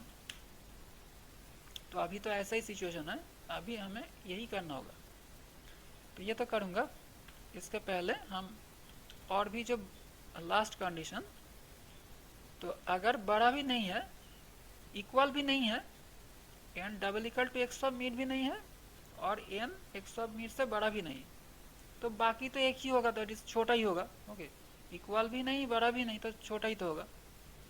तो आप तो चेक करने का ज़रूरत नहीं, मतलब अगर एन एक्स ऑफ मीड से छोटा है तो हम यू बी जो है इसको मीट का एक स्टेप लेफ्ट हैंड साइड में भेजूंगा, मतलब यू बी होगा मीड -1। ओके, यू बी का वैल्यू होगा मीड -1। तो अभी तो हमारा जो हुआ है n greater than x of mid हुआ है, मतलब एल बी कहाँ पर जाएगा, एल बी जाएगा, ये यहाँ से कहाँ जाएगा, ये जाएगा यहाँ पर मीड +1, मतलब 3 में जाएगा ये। ओके, यहाँ पर। ओके, तो एल बी 3 में गया और यू बी 4 में ही है, तो फिर से हमको मीड निकालना है, मतलब ये तो लूप में चल रहा है। ओके, फिर हम मीड को निकालूंगा। तो नेक्स्ट मीड क्या होगा, मीड इक्वल टू, अभी तो एल बी 3 है और यू बी 4 है, तो 3 + 4/2, मतलब 7/2, सो 3 होगा, इंटीजर डिवीजन होगा, 7/2, सो 3। तो मतलब मीड कहाँ पर जाएगा, मीड जाएगा इस 3 में। ओके, मीड यहाँ पर भी क्या है, मतलब एल बी एंड मीड दोनों सेम लेवल में है। ओके, तो अब फिर से चेक करना है, क्या n double equal to x of mid, no, तो मैच तो नहीं कर रहा, एन तो 60 है, 60 एंड 50 मैच नहीं कर रहा है। तो अब सेकंड कंडीशन में एन क्या एक्स ऑफ मीड से बड़ा है, yes, n 60, x of mid 50 है, तो 60 50 से बड़ा है, मतलब वो राइट साइड में ही होगा। यूज़र जो वैल्यू दिया है वो अगर एक्स ऑफ मीड से ज़्यादा है तो हम तो बोल सकता हूँ कि वो राइट साइड में होगा, क्योंकि ये तो शॉर्टेड है। ओके, अरे तो शॉर्टेड है, इसके लिए हम बोल सकता हूँ कि वो नंबर इस एक्स ऑफ मीड का राइट साइड में ही है, ये लेफ्ट साइड में कभी रह नहीं सकता। ओके, क्योंकि ये एरे असेंडिंग ऑर्डर में शॉर्टेड है। तो अब हमको राइट साइड में जाना होगा, मतलब फिर से एल बी को मीड +1 करना होगा। तो एल बी को यहाँ से कर दूंगा कहाँ पर, ये मीड +1, मतलब 4 में। तो अभी एल बी कहाँ पर जाएगा, जहाँ पर 4 में, यहाँ पर चला गया, मतलब एल बी यू बी दोनों ही 4 में है। तो फिर से मीड निकालना होगा, mid equal to 4 plus 4 by 2, तो 4 ही होगा। मतलब मीड भी कहाँ पर गया, मीड भी गया 4 में, तो तीनों ही आप 4 में है। L B U B mid सभी अब 4 में है। तो फिर से चेक करना होगा, एन क्या double equal to x of mid है, yes, n equal to 60 and x of mid भी 60 है। तो अब नंबर मिल गया। अब हम बता दूंगा कि नंबर फाउंड एट मीड मतलब 4 में, और ब्रेक, यहाँ से ब्रेक करना है। ओके, तो अब हमने यहाँ पर कितना चेकिंग किया, ये जो हमने सर्चिंग किया है, तो हमने कितने बार चेकिंग किया, ये 3 बार चेक किया। ओके, तो एरे में 5 एलिमेंट है, हमने 3 बार चेक किया, तभी हमको मिल गया। तो लेकिन अगर ये सीक्वेंशियल सर्चिंग होता तो हमको 5 बार ही चेक करना पड़ता था, क्योंकि ये तो लास्ट में है। ओके, तो 5 बार ही चेक करना पड़ता। तो अब हम समझ सकता हूँ कि अगर इस एरे में 1000 एलिमेंट है और ये लास्ट में है आइटम, तो हमको तो 1000 टाइम्स कंपेयर करना पड़ता था सीक्वेंशियल सर्च में। लेकिन यहाँ पर बहुत ही कम कंपैरिजन में हमारा काम हो जाएगा। ओके, तो इसीलिए इसमें टाइम बहुत ही कम लगेगा। ठीक है, पूरा एरे को हमको सर्च करना नहीं पड़ेगा। शुरू से लेकर हम तो सर्च नहीं किया, हम तो एक हाफ ने सर्च किया।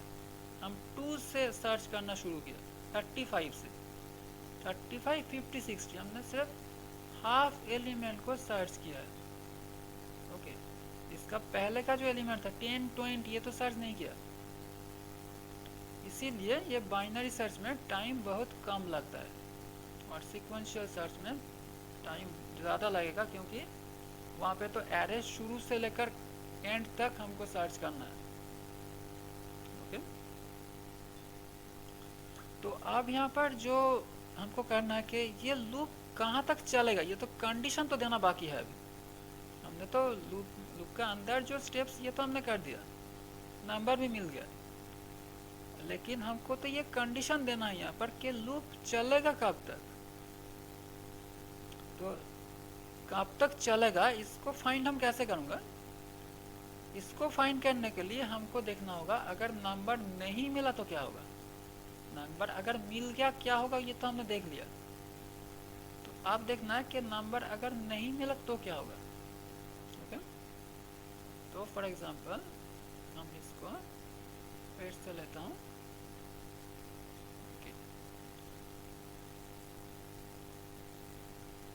यहाँ पर तो अब सपोज यूजर ने दिया है n इक्वल टू 100, और एल बी यू बी तो है यहाँ पर, दैट इज एल बी है यहाँ पर 0 में और यू बी 4 में।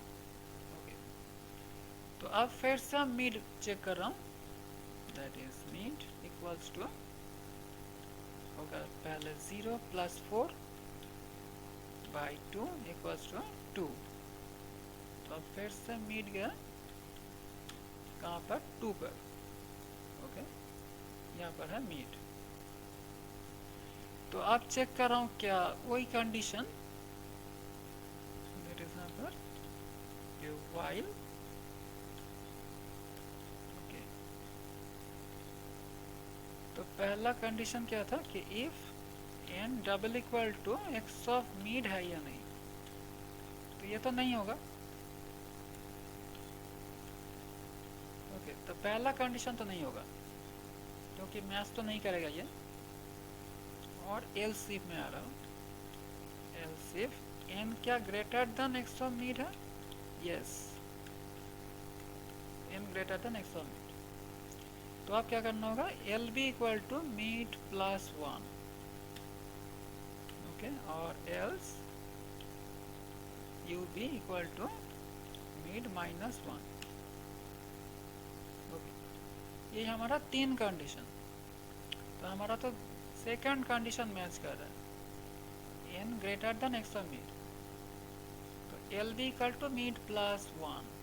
ओके, तो मतलब एल बी कहाँ पर जाएगा, ये मीड प्लस 1 पे जाएगा, दैट इज यहाँ पर। Okay, L B. LB चला गया 3 में। तो अब फिर से हमको मीड निकालना है, that is mid equals to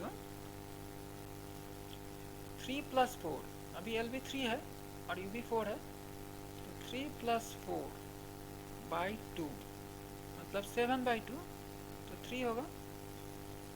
और मतलब मीड कहाँ पर गया, 3 पर, ओके यहाँ पर, दैट इज मीड। तो अब फिर से चेक कर रहा हूँ, क्या 100 double equal to x of mid है, नो, ये तो मैच नहीं करेगा। और अब सेकंड कंडीशन ही होगा, that is n greater than x of mid. 100 x of mid मतलब 50 से तो ज़्यादा ही है, और ये कंडीशन सेटिस्फाई कर गया। और फिर से LB equal to mid plus 1, मतलब LB कहाँ पर जाएगा, LB जाएगा मीड प्लस 1 मतलब 4 में, तो यहाँ पर 4 में गया LB, तो यहाँ पर गया LB। तो LB UB अभी दोनों 4 में है, तो फिर से मीड को निकालूंगा, दैट इज 4 प्लस 4 बाई 2, सो 4 ही होगा। तो मीड कहाँ पर गया, इस 4 में। तो अब तक तो ठीक है। तो अब फिर से चेक कर रहा हूँ, तो 160 ये तो मैच नहीं करेगा, तो फिर से सेकंड कंडीशन में आएगा, that is n greater than x of mid, मतलब 100 तो 60 से ज़्यादा ही होगा, तो फिर से LB equal to mid plus 1 होगा, मतलब LB था कहाँ पर, 4 में, ओके। अब कहाँ जाएगा, मीड प्लस 1 मतलब 4 प्लस 1, इसका मतलब कहाँ पर जाएगा, 4 प्लस 1 मतलब यहाँ पर जाएगा, ओके, मतलब 5 में जाएगा। लेकिन 5 ऐसा तो कोई एलिमेंट यहाँ पर है ही नहीं, तो यही है हमारा टर्मिनेटिंग कंडीशन। तो अब जो हो गया कि LB अभी UB से ज़्यादा हो गया, ये कभी हो नहीं सकता, ओके। अगर ऐसा हो गया LB ग्रेटर देन UB, तो हम बोल सकता हूँ कि number not found, number not found, okay. LB UB से ज़्यादा हो गया, तो हम यहाँ पर कंडीशन में यही दूंगा कि LB कब तक, लूप कब तक चलेगा, LB लेस देन और इक्वल टू UB, तब तक ये लूप चलेगा, ओके। LB जब तक UB से कम और इक्वल है तब तक ये सर्चिंग चलता रहेगा। अगर हमने देखा कि LB UB से ज़्यादा हो गया, तब इसका मतलब क्या, कि नंबर एरे में नहीं है, नंबर नॉट फाउंड, ओके। तो यही हमको अभी प्रोग्राम से इम्प्लीमेंट करना है। तो हम एरे तो ले लिया, that is write a program to implement binary search. तो अब हमको यहाँ पर 3 वेरिएबल चाहिए। पहला तो n यूज़र जो वैल्यू देगा सर्च करने के लिए, that is printf enter value to search, okay. और scanf %d %n। तो अब हमको 3 वेरिएबल चाहिए, that is LB equal to 0, UB equal to, यहाँ पर 5 एलिमेंट है तो 4 होगा, और मीड। और हमको चलाना है व्हाइल लूप, और इसका जो कंडीशन वह है LB लेस देन और इक्वल टू UB। और हमको मीड निकालना है लूप के अंदर, okay. So mid equal to L B plus U B by 2। Okay, तो मीट को निकाल लिया। अब 3 condition, if n double equal to अगर 100 मीट है तो हम बोलूँगा कि number found. Okay, number found at position कहाँ पर, आई प्लस 1 भी बोल सकता हूँ। और यहाँ से ज़रूर ब्रेक करना है, क्योंकि अगर नंबर मिल गया तो ये तो बाकी दोनों कंडीशन में नहीं जाएगा। इसका मतलब एल बी यू बी कभी चेंज ही नहीं होगा। ओके, ये बहुत ही इंपॉर्टेंट है। अगर ब्रेक नहीं दिया तो ये बन जाएगा एक इनफाइनाइट लूप। ये लूप कभी ख़त्म नहीं होगा, क्योंकि अगर ये कंडीशन मैच कर गया ये तो बाकी दोनों कंडीशन में नहीं जाएगा, यही कंडीशन में घूमता रहेगा। इसीलिए ये अगर ब्रेक नहीं दिया तो इनफाइनाइट लूप हो जाएगा, लूप कभी ख़त्म नहीं होगा। तो अब हमारा सेकंड कंडीशन, एल्स इफ अगर n greater than x of mid है तो हम बताऊंगा कि एल बी होगा मीड प्लस 1 और एल्स यू बी होगा मीड माइनस 1। ओके, बस यही हमारा प्रोग्राम। और लूप के बाहर आने के बाद चेक करना है कि if L B greater than U B then printf number not found। Okay, बस दैट्स ऑल, ये हमारा प्रोग्राम। तो आप चेक कर रहा हूँ, यहाँ पर होगा मीड होगा, यहाँ पर पोजीशन मीड। ओके, मीड में मिला है। अब एंटर वैल्यू टू सर्च, यहाँ पर है ये नंबर, हमने 100 दे रहा हूँ, 100 तो नहीं है तो नंबर नॉट फाउंड। यहाँ पर रिजल्ट मतलब आउटपुट तो एक ही होगा, आउटपुट से कुछ पता नहीं चलेगा कि ये अंदर में क्या हो रहा है। ओके, ये आउटपुट तो यूज़र को एक ही मिलेगा। और वैल्यू टू सर्च से 35 दे रहा हूँ and number found at position 2, second position में मिला है। और अगर फिर से चला रहा हूँ, एंटर वैल्यू टू सर्च से 70 and number found at position 4, fourth position में 0 1 2 3 4, फोर्थ पोजीशन में मिला है 70। ओके,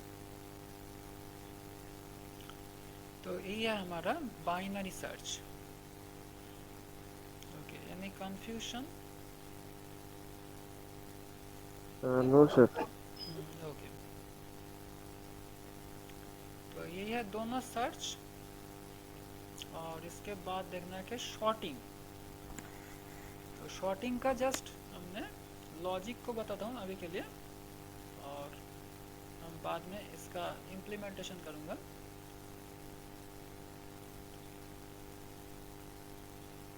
तो शॉर्टिंग का जो technique, that is array sorting. तो शॉर्टिंग का बहुत सारे टेक्निक है, तो हम अभी जो बता रहा हूँ यह है बबल शॉर्टिंग। इसके अलावा भी और भी शॉर्टिंग है, selection short, insertion short, quick short. Okay, तो अभी हम बबल शॉर्टिंग देख रहे हैं।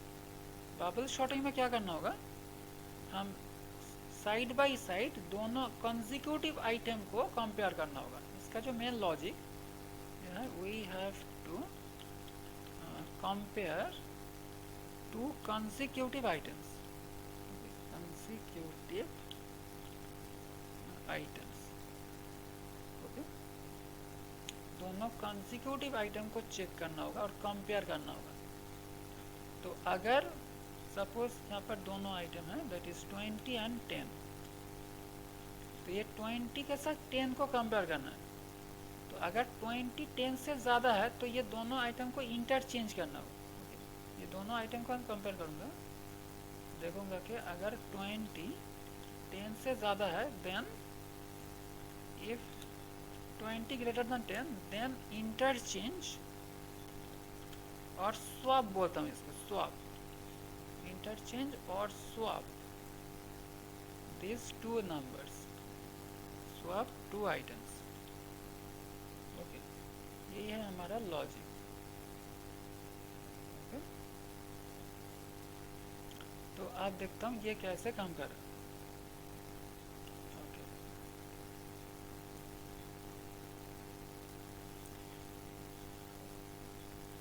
यहाँ पर तो अब हम यहाँ पर कुछ नंबर लेता हूँ, से 30, 5, 20 and 10 and 2, okay, and 1. Okay, तो 6 आइटम ये 6 आइटम को शॉर्टिंग करना है. तो पहले क्या करूँगा, इस 30 एंड 5 ये दोनों आइटम को चेक करूँगा. तो अगर पहला आइटम सेकेंड आइटम से बड़ा है तो ये दोनों आइटम को इंटरचेंज करना है. मतलब पहले 5 आएगा और उसके बाद आएगा 30 और बाकी जो नंबर्स ये एज इट इज बैठ जाएगा, कोई चेंज नहीं होगा. ओके, ये दोनों आइटम स्वैपिंग हो गया. और फिर से ये इसका जो नेक्स्ट दो नंबर इसको चेक करना होगा, कंसेक्यूटिव 2 आइटम करके चेक करना होगा. ये है बबल शॉर्टिंग. तो 30, 20, 30 बड़ा है तो फिर से स्वैपिंग होगा. पहले तो 5 होगा, इसके बाद होगा 20 और इसके बाद 30 और बाकी जो नंबर एज इट इज बैठ जाएगा, दैट इज 10, 2 एंड 1. ओके, और उसके बाद फिर से 30 एंड 10 ये दोनों को कंपेयर करना होगा. और अगर बड़ा है पहला नंबर फिर से स्वैपिंग होगा, इंटरचेंज. मतलब पहले तो होगा 5 और उसके बाद 20 और उसके बाद अभी आएगा 10 और उसके बाद 30 और इसके बाद 2, उसके बाद 1. ओके, और फिर से 30 एंड 2 को कंपेयर करना होगा. तो यहाँ पर भी 30 बड़ा है तो फिर से पहले होगा 5 और उसके बाद 20, उसके बाद 10, उसके बाद 2, उसके बाद 30, उसके बाद 1 और लास्ट में चेक करना है कि 30 एंड 1. यहाँ पर भी 30 1 से बड़ा है तो फिर से इंटरचेंज होगा. मतलब पहले 5, उसके बाद 20, उसके बाद 10, 2, 1 एंड 30. तो आप जो देख रहा हूँ कि ये जो प्रोसेस हुआ, सबसे बड़ा जो नंबर ये इसका राइट प्लेस में बैठ गया. ओके, ये तो बड़ा नंबर यहीं तो बैठना चाहिए, ये बैठ गया. लेकिन अभी सॉर्टिंग नहीं हुआ है, सबसे बड़ा जो नंबर ये ठीक जगह में चला है और बाकी नंबर को लेकर ये सेम प्रोसेस करना है. और अभी जो हुआ इस प्रोसेस को हम बोलता हूँ कि एक नंबर पास हुआ है. ओके, पास 1. ओके, और अभी जो नंबर्स बाकी रहेगा इसको लेकर हमको करना है कि second pass. Okay, that is pass 2. तो हम फिर से स्टार्ट करूँगा, 5 एंड 20 को कंपेयर करूँगा. 5 तो छोटा है तो कुछ नहीं होगा, जो है वही रह जाएगा, कोई चेंज नहीं होगा. तो अब फिर से 20 एंड 10 को कर रहा हूँ. 20 तो बड़ा है तो अब स्वैपिंग होगा, दैट इज पहले 5, इसके बाद 10, इसके बाद 20, इसके बाद 2 एंड 1. ओके, ओके, तो अब 20 एंड 2 के बीच में कंपेयर करना है. 20 फिर से बड़ा है तो फिर से इंटरचेंज होगा, that is 5 and 10, 2, 20 and 1. Okay, और उसके बाद फाइनली 20 and 1 के बीच में 20 बड़ा है तो फिर से कंपेयर करना है. 5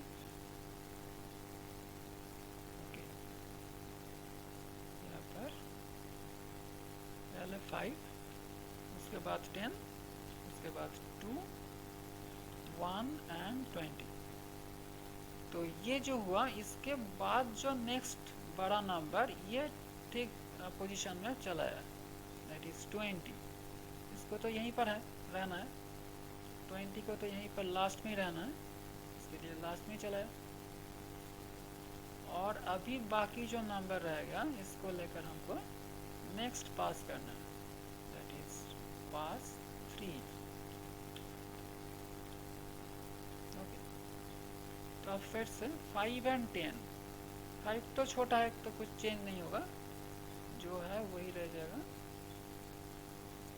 और 10 एंड 2 के बीच में 10 तो बड़ा है तो फिर से इंटरचेंज होगा, मतलब पहले 5, उसके बाद 2, उसके बाद 10 और उसके बाद 1, और फिर से 10 एंड 1 के बीच में करना है।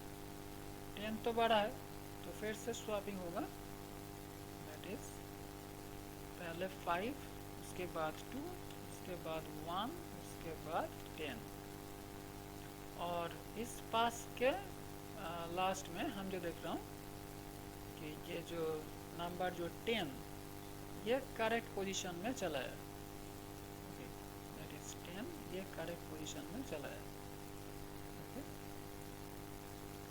तो अब जो बाकी नंबर रहेगा दैट इज 5, 2 एंड 1, इसको लेकर हमें करना है कि पास 4, पास 4। और अब फिर से 5 एंड 2 इसको कंपेयर करो, 5 तो बड़ा है तो फिर से यहाँ पर पहले आएगा 2, उसके बाद 5, उसके बाद 1, और फिर से 5 तो बड़ा है, फिर से स्वैपिंग होगा, तो दैट इज पहले 2, उसके बाद 1, उसके बाद 5। ओके,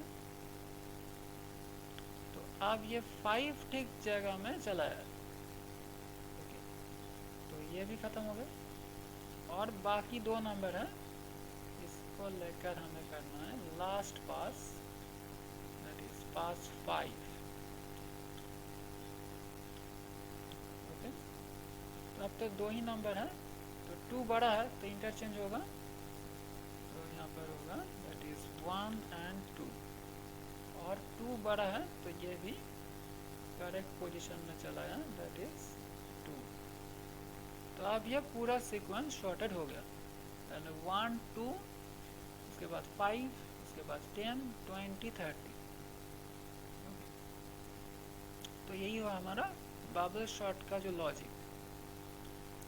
तो अब यहाँ पर जो देख रहा हूँ कि 2 लूप चाहिए यहाँ पर, nested loop, so we need a nested loop. Okay, तो बाहर वाला लूप जो होगा that is outer loop. Okay, outer loop क्या होगा, ये किस लिए है, फॉर नंबर ऑफ पास।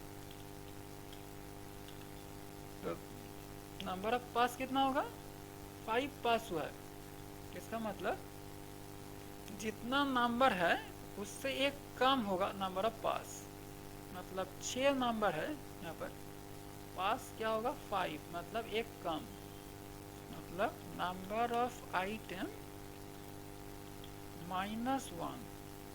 तो नंबर ऑफ आइटम्स अगर n है तो n-1 होगा नंबर ऑफ पास। और ये है इन आउटर लूप के लिए, जो नंबर ऑफ पास ये है आउटर लूप के लिए। और जो इनर लूप किसके लिए होगा, कि नंबर ऑफ कंपैरिजन के लिए, कंपैरिजन इन ईच पास, हर पास में कितना कंपैरिजन होगा, इसके लिए है इनर लूप। तो कितना कंपैरिजन होगा, पहला पास जब हो रहा है 6 नंबर था, वहाँ पर 1, 2, 3, 4, 5 एक कम कंपैरिजन हो रहा है। और सेकंड जो पास यहाँ पर है 5 नंबर, कितना कंपैरिजन है, 1, 2, 3, 4 कंपैरिजन। और पास 3 में 4 नंबर था, 1 2 3 3 कंपैरिजन, और पास 4 में 3 नंबर है, 2 कंपैरिजन, एक कम, और पास 5 में 2 नंबर है, एक कंपैरिजन, मतलब एक कम। मतलब नंबर ऑफ कंपैरिजन क्या होगा कि number of items in that pass -1। Okay, यही होगा नंबर ऑफ कंपैरिजन। ओके, तो ये दोनों के लिए हमको दोनों लूप चाहिए, नंबर ऑफ पास के लिए एक loop and number of comparison के लिए इनर लूप। तो इसका इम्प्लीमेंटेशन हम नेक्स्ट क्लास में करेंगे। तो जस्ट हमने लॉजिक को समझ लिया। तो यहाँ पर कोई डाउट है अप टू दिस लॉजिक में? No sir. ओके, तो ठीक है, आज के लिए इतना ही।